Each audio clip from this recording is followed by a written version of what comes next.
Sir సంక్షేమంతో పాటు అభివృద్ధి సమాంతరంగా ముందుకు దూసుకుపోతుంది అనేది నిజంగా వాస్తవం అంటారా? రెండు సమాంతరంగా వెళ్తున్నాయి రాష్ట్రంలో. అంటే ఇదేమైనా రైలు పట్టాలండి రెండు సమాంతరంగా పోవడానికి.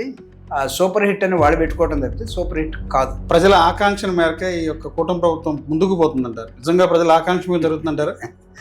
P3 అనేది ఎందుకు వస్తుంది, P4 మోడల్ ఎందుకు వస్తుంది, P4 మోడల్ ఎందుకు వస్తుంది, లేకపోతే 99 పైసలకే ఎకరాలు వేరే వాళ్ళకి కట్టబెట్టడం, ఇది ప్రజల ఆకాంక్ష ఎలా అంటారు అసలు?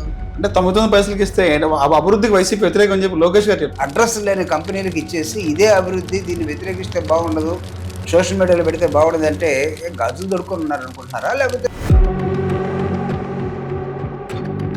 సార్ మెడికల్ కాలేజ్ అనేది అర్థం తెలుసా జగన్మోహన్ రెడ్డి గారికి అనేది ముఖ్యమంత్రి చెప్తారు చంద్రబాబు నాయుడు గారు. మీరు పొలాలు కేటాయించారు, బిల్డింగ్లు కట్టారు, కానీ మీరు అది కూడా చేయలేదు కదా. జగన్మోహన్ రెడ్డి గారికి ఏమి తెలియదు మెడికల్, జగన్మోహన్ రెడ్డి గారికి అడ్మినిస్ట్రేషన్ ఏం తెలియదు అనుకుందాం. మరి ఒక స్టూడెంటే ఇంత అద్భుతంగా చేయగలిగితే మీరు ప్రొఫెసర్ కదా, మీరు ఎందుకు పడిపోయారు? గత 5 ఏళ్లలో రాష్ట్రాన్ని ఆర్థికంగా విధ్వంసం చేశారు జగన్మోహన్ రెడ్డి గారు. నిజంగా పరిస్థితి ఉందంటారా? 2 లక్షల కోట్లు 15 నెలల్లో చేసి మేము అద్భుతంగా పరిపాలిస్తున్నాము, జగన్ కన్నా మేము గొప్ప అంటే.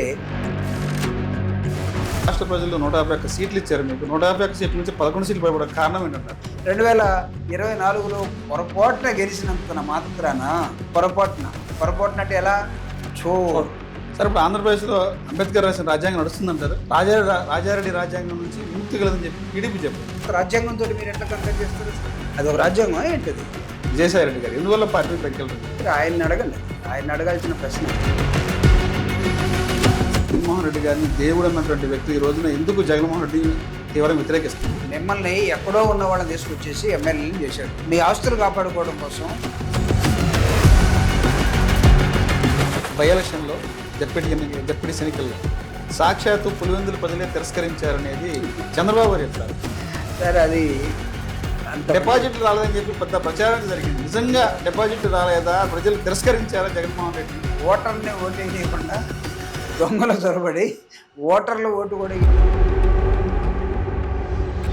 సార్ పులివెందుల నియోజకవర్గానికి వైఎస్ కుటుంబం నుంచి ఎవరు కూడా నీరు ఇప్పటి వరకు తీసుకురాలేదు. నీరు ద్వారా మా ప్రభుత్వమే తెచ్చింది వాటర్ అనేది బీటెక్ రవి చెప్తారు.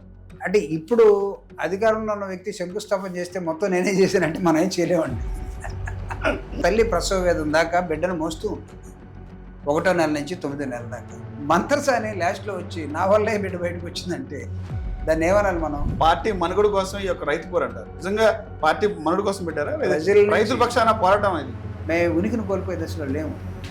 అవతల వాళ్ళు ఉనికి కాపాడుకోవడం కోసం అడవిలో కుర్రాళ్ళని పెట్టి తిప్పించారండి. అది వీళ్ళు కాదు, వాళ్ళే పోతే సూపర్ 6 సూపర్ హిట్. ప్రతిపక్ష హోదా అనేది ప్రజలు ఇచ్చేది, మేము ఇచ్చేది కాదని నిన్న సాక్షాత్తు చంద్రబాబు గారు చెప్తారు. భారత రాజ్యాంగం ఎలక్ట్రల్ సిస్టంలోనే ఇది ఇంత వస్తే ప్రతిపక్ష పార్టీ అని ఎక్కడ లేదండి. అదే ప్రతిపక్ష హోదా టైంలో గత గవర్నమెంట్లో మీ పార్టీ అధ్యక్షులు సీఎం జగన్మోహన్ రెడ్డి గారు మీలో ఉన్న వాళ్ళకి 2 తీసేస్తే నీకు ఆ హోదా కూడదని చెప్పారు. నీకు ప్రతిపక్ష హోదా ప్రజలు ఇవ్వలేదు, నాకు ముఖ్యమంత్రి పదవి ప్రజలు ఎప్పుడు నీకు ముఖ్యమంత్రి పదవి ఇవ్వలేదు. రాజ్యాంగ నిపుణులతో చర్చించామని చెప్పి మరి స్పీకర్లు చెప్తారు సార్. వాళ్ళ కర్మ సార్.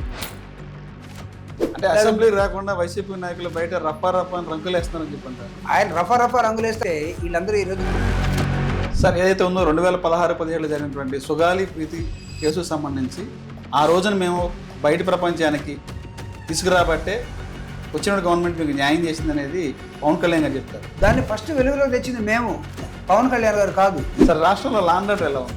మీరు మాట్లాడిన ప్రతి వాడి మీద మీరు వాళ్ళని అరెస్ట్ చేస్తాం, భయప్రాంతం చేస్తాం.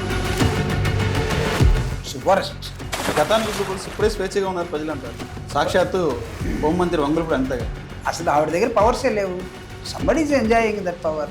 అర్థం ఏజెన్సీ ఏరియాలో చెప్పులు కూడా లేని ప్రాంతాల్లో ఈయన చెప్పులు ఇస్తేనే వాళ్ళకి చెప్పులు తెలిసింది అనేది చెప్పారు జనసేన పార్టీ. ఇంకా పొరపాటున వాళ్ళ దగ్గరికి వెళ్ళి వాళ్ళకి నేనే గోసి పెట్టుకోవడం నేర్పించానంటే నేనేం చేయలేను సార్. సార్ కూటమి ప్రభుత్వం సూపర్ 6కి వైసీపీ పార్టీ నవరత్నాలకు మధ్య ఎలా ఉంది? రెండు మధ్య తేడా ఏంటంటే వైఎస్ఆర్ కాంగ్రెస్ పార్టీ సంక్షేమ కార్యక్రమాలని you cannot compare with super 6.